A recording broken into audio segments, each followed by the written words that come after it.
বাংলাদেশে একটা বড় সমস্যা আছে। রাজনৈতিক পছন্দ অপছন্দের উপরে উঠে সত্য আর ন্যায়ের কথা বলার মানুষ খুব কম। এখানে মানুষ আগে দল বেছে নেয়, তারপর সেই দলের সব কিছুকে, ভালো হোক খারাপ হোক, অন্ধভাবে সাপোর্ট করে। কম্প্রোমাইজের কোনো সীমা নাই। ধরেন, অন্তর্বর্তী সরকারের সময় করা জাতীয় মানবাধিকার কমিশন অধ্যাদেশ বিএনপি সরকার এসে সংসদে বাতিল করে দিল। গুম প্রতিরোধ অধ্যাদেশও বাদ গেল। আর এই জন্য শহীদ ইলিয়াস আলীর স্ত্রীকে আপনি ভোকাল হতে দেখবেন না, মায়ের ডাকে সানজিদা তুলিয়াপাকেও না। অথচ এইটাই ওনাদের রাজনীতির ডেফিনেশন ছিল। এই ইস্যুতে যদি ওনারা স্ট্যান্ড নিতে না পারেন, তাহলে আর কোন ইস্যুতে নেবেন? এইটা ওনাদের জন্য নো কম্প্রোমাইজ জোন হওয়ার কথা ছিল। জুনায়েদ সাকি অনেক দিন ধরে রাষ্ট্র সংস্কারের আলাপ করতেছে।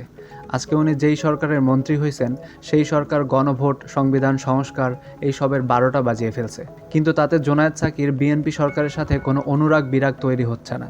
কোনো স্ট্রং প্রতিবাদী রাজনৈতিক পজিশন নেয়ার প্রয়োজন বোধ করতেছেন না উনি। আন্দালিব রহমান পার্থ কিছুদিন আগে সংসদে দাঁড়ায় ওনার আগের বক্তব্যের 180 ডিগ্রি উল্টা বক্তব্য দিছেন। আগে 72-এর সংবিধান ছিল ওনার কাছে শোষণের হাতিয়ার, আর এখন খুব পবিত্র সংবিধান। এই সমস্যা ইকুয়ালি জামাতপন্থী লোকদেরও সমস্যা। দলের ভালো মন্দ সব কিছুকে যে কোনোভাবে জাস্টিফাই করতে কমফোর্ট ফিল করে, এরকম লোকের সংখ্যা জামায়াতেও কম না। এই নীতিহীনতার যুগে ব্যারিস্টার জমির উদ্দিন সরকারের ছেলে ব্যারিস্টার নওশাদ জমির নিজের দলের পজিশনের বিপক্ষে মানবাধিকার কমিশন অধ্যাদেশের পক্ষে সংসদীয় কমিটিতে ওনার ডিসেন্ট লিখিতভাবে দিয়ে আসছেন। এইটুকু মোরালিটি সম্পন্ন লোক খুব কমই আছে। সব দলে এইরকম গার্ডস সম্পন্ন মোরাল লোকের সংখ্যা না বাড়লে দেশের পরিবর্তন সম্ভব না।